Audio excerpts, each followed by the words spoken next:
For over 40 years and numerous appearances in major motion pictures, television, and streaming media, she has enchanted us as the mom in E.T., brought us to tears in Cujo, and had us on the edge of our seats, fists clenched in The Frighteners.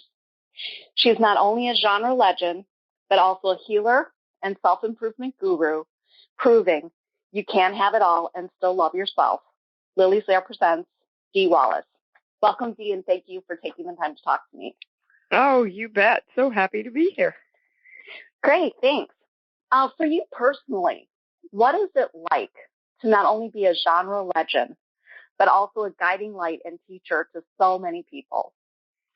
Good question. I think it really completes the wholeness of who I am. I'm a giver by nature. I'm a teacher by nature. And of course, we give and teach in the motion picture industry also.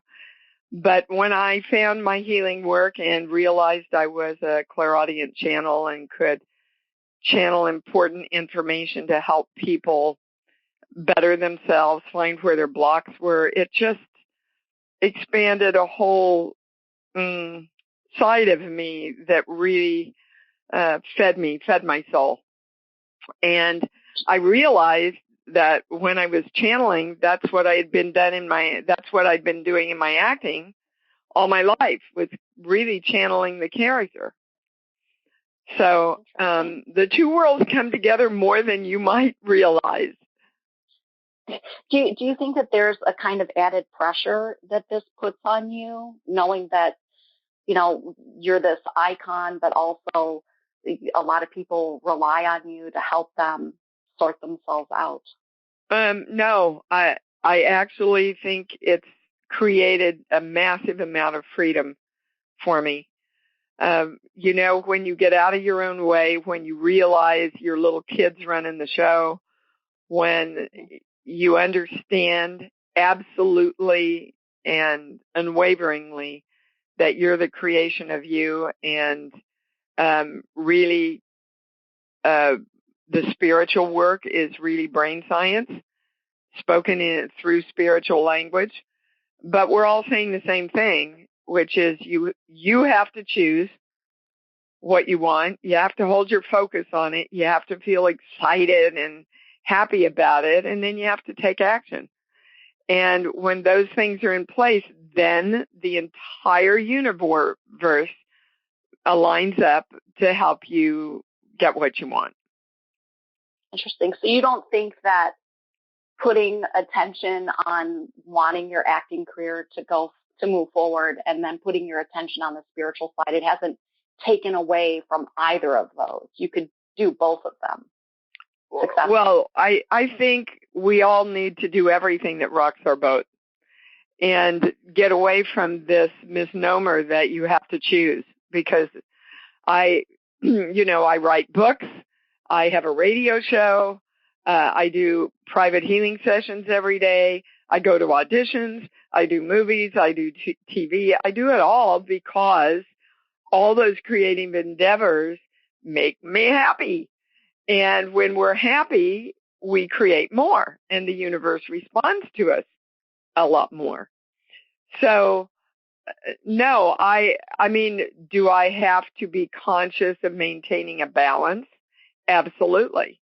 But I think you can say that about any and all parts of life. We're all challenged to hold our balance right now. And when we can do that, we're very successful at even creating more. So when 6 o'clock at night comes, unless I have a charity or a personal appearance, that's my time. I don't do work after 6. It's time with my family, time to have a glass of wine, go out to dinner, maybe a movie. That's my balance. And then when 7 o'clock comes, I'm stomping at the bit to get up and get ready and get moving and see what I can create during the day. That is awesome. That's so inspiring. Thank you for sharing that. Do you feel that, to go back into your acting background, do you feel that your beginning experiences living in New York City contributed to you being better prepared for a career in Hollywood? And if so, in what ways? I would have to answer yes, because I landed straight in New York City cold out of Kansas. I'd never been out of Kansas in my life. And so I learned the ropes. I learned how to work the business. I learned how powerful I was in my own survival and how I could take care of myself. In New York, they're very blunt. I mean, if you go into an audition and you're not right, it's like, I'm sorry, you're not right for this. Why are you here? Out here, it's, oh, really lovely job. You'll hear from your agents will hear from us. So, I know the BS when I hear it. And, Right. Bottom line, if you go within yourself, you always know if you've delivered. I used to tell my acting students, if you're walking to the car and you're going over your audition and, you're having any kind of negative thoughts, know that you didn't do what you should have done.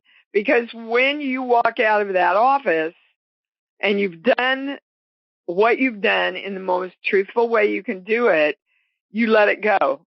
You leave it at the door. You go and you go, okay, if I hear from them, I do. And if I don't, I don't.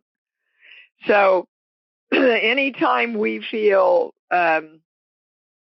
anger or judgment or unhappiness about the acting business or about life, it's something within us that we're turning toward the outside world that we need to address within ourselves.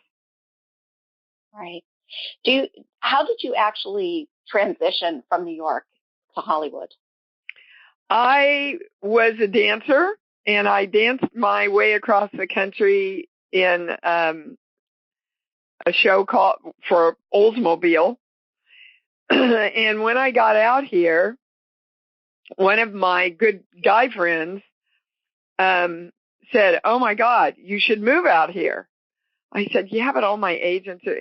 He said, I'll get you in a meeting with my theatrical agent if you get me a meeting with your commercial agent out here. So we did, and we both got signed, and I was secure enough to move out. I adore New York, but man, I'm not unhappy to find a place where it's not cold. Didn't like the cold, yeah, at all. So I moved all my stuff out, stayed with a friend for a few weeks till I found an apartment. One of my friends said, oh my gosh, a director friend just called me, and he's doing Streets of San Francisco. And the whole opening of the thing, this girl has to be stalked and raped. I said, I'm in. So the director hired me, and then I baked chocolate chip cookies to get on the lots and take around to the casting directors. And when I was there, the head of casting at Universal came out and went, oh, my God, chocolate chip cookies, my favorite. Come on in, let's talk. Well, and while I was in there, they called from the set that the girl who was playing the waitress was sick, and she was shooting in an hour. And he looked at me and he said, what size do you wear? I said, what size do you need, baby? I'll get in it. So I stuffed my size 6 body into a very tight size 4 costume.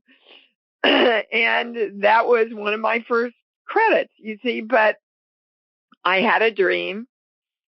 I knew what I wanted. I wanted to be an actress. I committed to it. I took action. I moved to New York, got my cards, did a lot of commercials, right? And baked chocolate chip cookies to get in to see people. And that's how it works. And then the universe goes, oh, well, there's somebody sick here. You want a job? It's just, awesome. The more I live it, the more it just delights me to see how it works. So aspiring actresses should just make chocolate chip cookies and go around to casting. I'm joking. No, you're not. Yes, they should believe in themselves enough to say, how can I? What do I have to do? How can I meet people? But I'm doing this. So, yeah, the answer is yeah. Live your truth, right? Exactly. Yep. So So that's cool. So you danced your way across America, and wow, that's what an inspiring, awesome story. I like that. That's neat. I got a million of them. I got all day. I love stories. Well, my first day in New York City, I auditioned for Hal Prince because I saw I was a teacher at the time, and in the library we got the New York Times, and he was looking for an unknown to star in A Little Night Music. So I sent him this cheesy letter and this cheesy picture, and 3 weeks later his secretary called and said, Mr. Prince wants to fly you to New York to audition you. But you see, if I hadn't sent the cheesy letter, everybody went, oh my God, Dee's not even going to open it. Are you kidding me? But he did. And part of the reason he did is because I believed that he would. And I believed that I could do this. And I think that's where most people get hooked up in creating what they want, because they're waiting for proof for the world that it's going to work. And that's not how it works. You've got to commit and show the world you're ready, and then the world comes and plays with you. Yeah. Yep. Exactly. That's true. That's true. I have read, when I was researching to do this interview, many times you've commented, well, actually almost every time when Cujo comes up, you've commented that Cujo was not only your favorite role, but also that it was extremely grueling and that you had to be treated for exhaustion after you wrapped filming. What made Cujo so much harder than the other films, and what was it that drove you to the point of exhaustion? Well, okay, you're working with a kid and a dog. So you have to be on 100% of the time, because when the kid and the dog happen to work together in the same scene, they print it. So every day they picked me up at 5 a.m. And every day was, how do I break down? How much do I break down? Oftentimes we had to do, the scene several times because of the elements that were involved in it. We were freezing to death in Northern California and had to look like it was just an emotionally challenging but draining experience. And a lot of people don't understand when an actor goes through big emotional work like that, your body doesn't know you're acting. Your mind doesn't know you're acting. So you pour out all of the fight or flight chemicals within yourself. Your adrenals go, oh, there's danger. We got to be on alert, and they start pouring out cortisol. So my adrenals literally got exhausted. They got depleted. And when your adrenals are depleted, you either cry all the time or you fly off the handle in about 2 seconds. And so I'm still on raw adrenal medicine because my adrenals tend to get weak under stress. And we're living in a world that is stress. Actually, most people's adrenals are exhausted. Most doctors, mainstream doctors, will put you on antidepressants.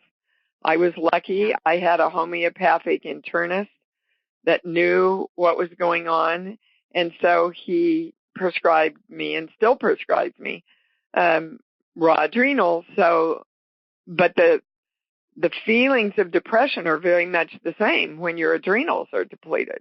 Not a doctor, everybody. I'm not a doctor. I have to say that, but that's from my own experience. Everybody told me that I should probably see a mental health therapist. I said, look, dude, I'm an actor.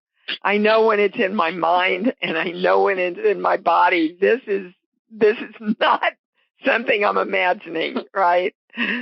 So it was, but boy, I look back at my work and I think that it's the truest and the most consistent work I've done. Yeah, it's like a holy crap movie. That's a good summary. I like that. It really is. Anyway, it's a good thing that, you know, a lot of people have fear of dogs. And so Cujo for them was this super scary movie. I personally am, if it's not an alligator, forget it. You can't scare me, or a monkey. So for the dog, but I looked at that as going, holy crap, look what's happening. This is just so traumatic. And what a wonderful job that you did, and that the boy and the dog, and it was an amazing feat. Seriously. Thank you. And I thanked God every morning that I had Danny Pintaro for that kid. He was amazing. Yeah, I read that, you're not supposed to pick favorites, but he's your favorite of the kids. Well, I've been so lucky. I mean, Henry Thomas in E.T., beautiful, beautiful kid. But I didn't have to interact with him as much as I did with Danny. The whole picture is Danny, me, and the dog, pretty much. Right. And so you really had to rely on the adult side of a 6-year-old kid to come through. Right. And it was challenging, more challenging for me because, kids just think it's a big game, so they have a lot of fun. Adult actors put all this importance on it. It makes more stress. Maybe more actors should learn something from the kids playing the part. Absolutely. In all aspects of life. Exactly. That's true. You've done a lot of genre films, and you still do a lot of genre films. However, in The Frighteners, instead of playing a victim or the mom saving the day, you played an insane serial killer. Brilliantly. I might add to that. I loved that character. And did you do any special research or prep work for that role? Because, it was seriously convincing. I did not, and I don't usually. I was trained in a technique. There is no name for it. It's the Charles Conrad technique, where literally, and this is what I meant by one of my very first comments, he trained us to get your energy up so high that you bypass your mental mind and you literally become a channel for the character. And if I have to do something physical, like play MS, somebody with MS like I did on General Hospital, or, dementia or something, then absolutely I will study it, because I would not in any way want to dishonor someone challenged with those things by portraying them incorrectly or portraying the disease incorrectly. But most of the time, I feel into who the character is and I let her inside me, and then I trust her to do in the moment what she would do in the moment. And it's incredible freedom for an actor because it takes out all the, oh gosh, did I make the right decision here? And it's really, it really stokes you as an actor too, because sometimes you don't know what's coming. And that's the best. Those are the great moments, when you get hit on screen with something you didn't know was coming. Did that happen on Frighteners? Did they do that to you? Hit you with something you didn't know was going to happen? Well, the character often hits me when I'm in the moment and reacts in a way like Peanut's breath. That was all ad-lib, and it's one of, the critics just talked about that moment, about how real it was and about how wonderful it was that Mary laughed at that. Well, that was because Dee didn't try to plan it out. Because Dee's mind would go, I'm a mother and I should go, don't talk like that in this house. But no, it was funny to me in the moment. So that, every film that I've done has moments I wasn't supposed to get teary and leave the table in the big dinner scene for E.T. But that happened to me, and that led to Stephen adding me going over to the sink and coming into that big close-up where I say he hates Mexico. So, you know, if you trust yourself in acting and if you trust yourself in life, you can create a lot more. Right. Do you become those characters? You know how like absolutely actors, but do you become them before you begin the role? You know? No, and I don't stay in them by choice. Okay. I used to do that a little bit more without knowing that I was doing it. But no, when they say cut, but that being said, you know, if you're playing some really intense scene where you have to be really angry or terrified or something, just because they say cut doesn't mean that you bounce out of those frequencies in a snap of a finger, you know? Right. And sometimes that's why I think actors get bad raps from the set, because we can't. It's not human to go cut. Oh, yeah, let me tell you a joke. After I've just, you know, tried to save my kid from dying in a car. And so sometimes that carries over into conversations on the set. And, you know, give us a break. We went into a whole other energetic field that most people don't ever even want to go into when they don't have a choice, but to choose to go in there, that's what an actor does. And we need a little bit of understanding from the people we work with. Right. That makes sense. That makes a lot of sense. In your character in Death House, you described her as a female Hitler. Was that a personally difficult role for you, considering your area? Hardest thing I've ever done. It's weird. Yeah. It's the hardest thing I've ever done because I made a mistake. I said, oh, this woman doesn't have a heart and her heart's closed. Well, you can't act if your heart's closed. And so trying to find the meaning of her and what propelled her was difficult for me until I realized kind of halfway through what I was doing and what I'd done. That's called an idea, you see. Mm-hmm. And ideas kill the creative process if you don't let go of them. Okay. Because they start with ideas. The creative process starts with an idea in acting, and then you've got to surpass the idea and allow all possibilities that are going to happen in that character to happen. Right. And with some of the difficulty as well, because, you know, being a sensitive, the conditions for you in the notorious Holmesburg prison, you would describe them as being, it was heavy. Was that? Yeah, the energy in there was very heavy. I know how to handle energy. I know how to rebalance myself, but it was challenging. Just the whole,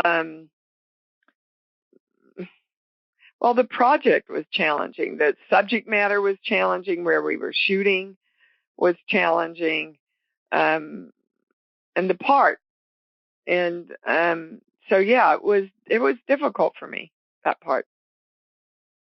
Did you find it to be as exhausting as Cujo? Not at all. First of all, I only worked on it, I think I was there a week. Cujo, I was relentlessly emotional for 6-7 weeks. Wow. Yeah. Yeah. That's like almost having a nervous breakdown every day for 6 or 7 weeks, right? Exactly. Ergo, the depletion of my adrenals. Right. Well, to move on to a nicer role, you've recently worked on the Amazon series Just Add Magic as the cursed grandma. What attracted you to that part? And what did you what like most attracted about the me role? to that part was that it was a steady gig, and my daughter was getting married, and I wanted to give her the wedding of a lifetime. And that's the truest answer I can give you. It did not challenge me in any way. I would not choose to make that decision again. And I think it's an absolutely beautiful show, beautifully done. The three young women in it are amazing and beautiful young women. But for me, it was a frustrating exercise in not being able to use my talent to the fullest. Okay. Yeah. That's what. How would you compare your experience with that family show to your experience in the new Lassie? Oh, well, I just had my baby, and we would take her to the set, and I was working with my husband, and Al Burton, who produced that, had produced one of my other series, Together We Stand, and was kind of like a father figure to me. Just loved him to death. So doing Lassie was like kind of a happy family. And it was just a happy set. And I felt at that time, my focus was split between working and breastfeeding and raising my daughter that I'd waited 6 years to create. And so it was kind of the perfect thing at the perfect time, and I could work and the whole family could be together. It was pretty crazy how it all worked out. That's nice. Speaking of your daughter, you've done quite a few projects with her. What is that like? Has it been challenging? Is it easier to work with someone that you're close to, or harder? Well, Gabrielle and I I really can say she's my best friend.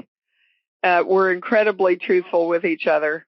We just actually did a short film together last weekend, and it was awesome for me to see how she'd grown as an actress. I've done a couple of other things with her, and I really enjoy working with her. My great challenge, she studied with me. I had a very large acting studio out here. And my challenge with her is to be in the moment instead of standing back and watching so that I can give her notes to protect her, right? So right.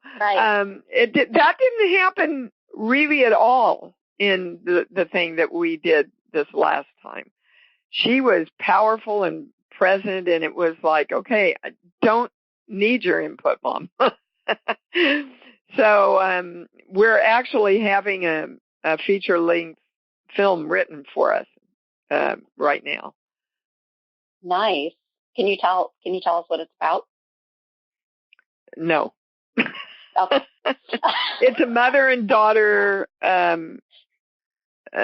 traveling journey story.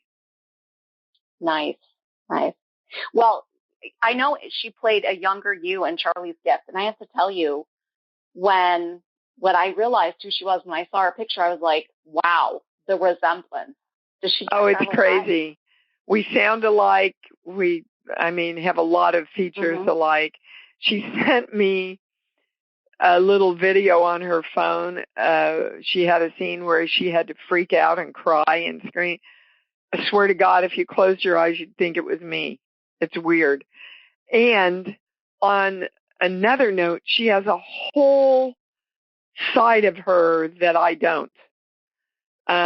She has a strength and a sharpness and maturity to her, whereas I always had this softness and this vulnerability, which she can bring in, but she has that, for me to play a Nazi guard was a big stretch. For Gabrielle, I don't think it would be as big a stretch. She's just got that side of her. So it was very interesting working together and bringing all of that together and just allowing both of us to be the consummate actors that we are while we work together. It was cool. Very cool. And she's written an amazing book about her divorce and her trip to Europe. And so I'm really proud of her for that. And we're getting ready to shop it right now. Oh, that's very cool. She sounds like an incredible person. You're very lucky. But you know what? She had an incredible mother, it sounds like. So she's pretty lucky too. You know, Lili, that's one thing I can absolutely claim. I am an awesome mom. I love every minute of it. We're best friends now, but we always tell each other the truth. Well, you said that you were inspired a lot by your own mother and grandmother because of what happened with you growing up with your father and your mother having to be the strong person that held the family together. And yes, so, you know, and early in my career, like Cujo, they said, Dee, how do you play these mother roles so consummately? You're not a mother. And I said, no, but I had one, you know, and I had a strong one.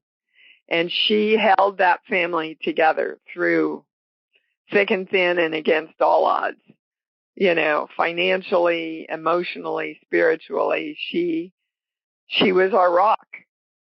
And I know that I have those same qualities. And whenever I played a mother, I just went to her. It was a no-brainer for me. I just knew that character because she'd raised me. Mm-hmm. That's nice.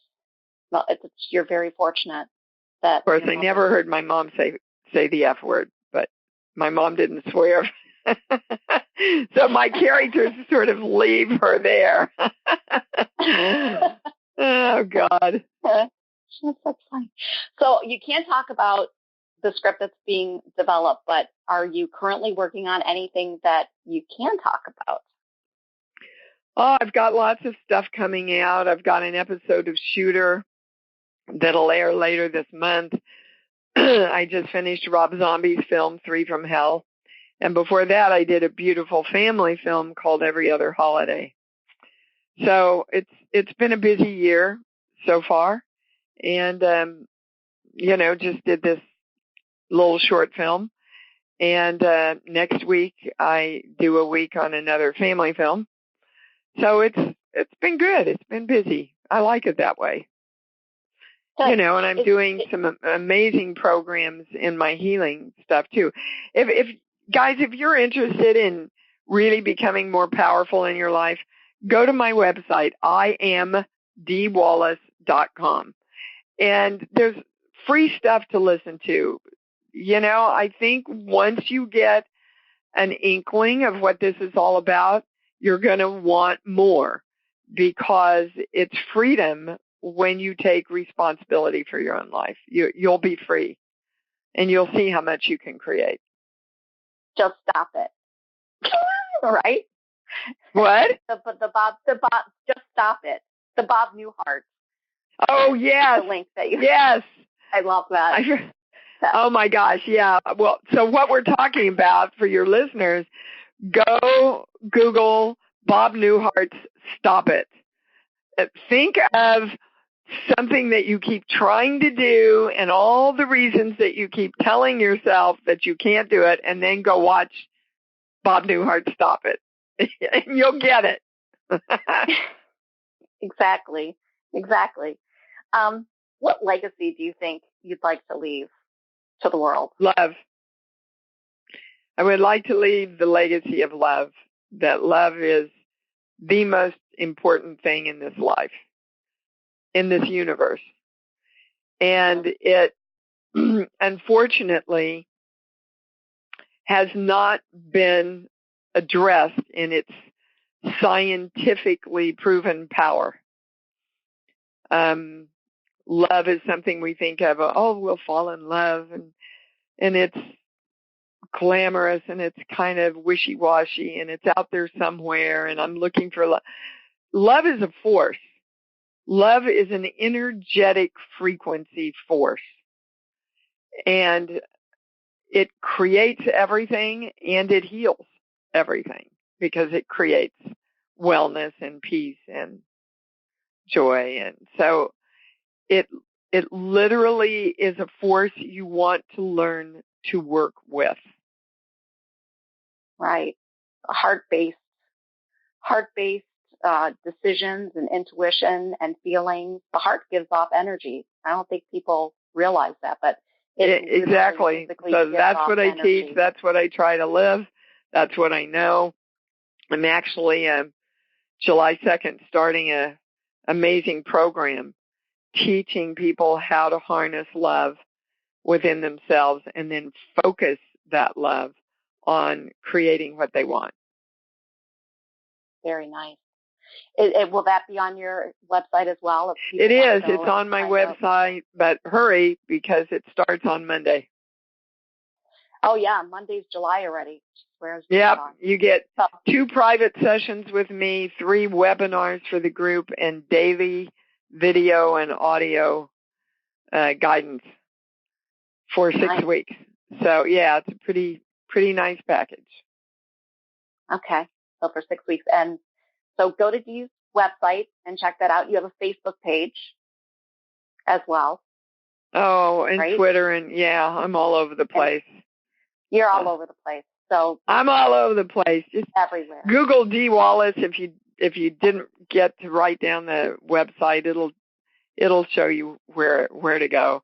And the program is Fun, Focus, and Fruition. Tonight we're doing a 2-hour webinar on Alzheimer's, dementia, and autism with this amazing doctor named Frank Berdici, who joins me every once in a while. So there's a lot. It's a busy day, Lily, and the kind of day I love. Get to do everything I love to do. Talk to you, teach people, it's a good day. But then I create it that way. Exactly. You create your own happiness and like you said. So thank you so much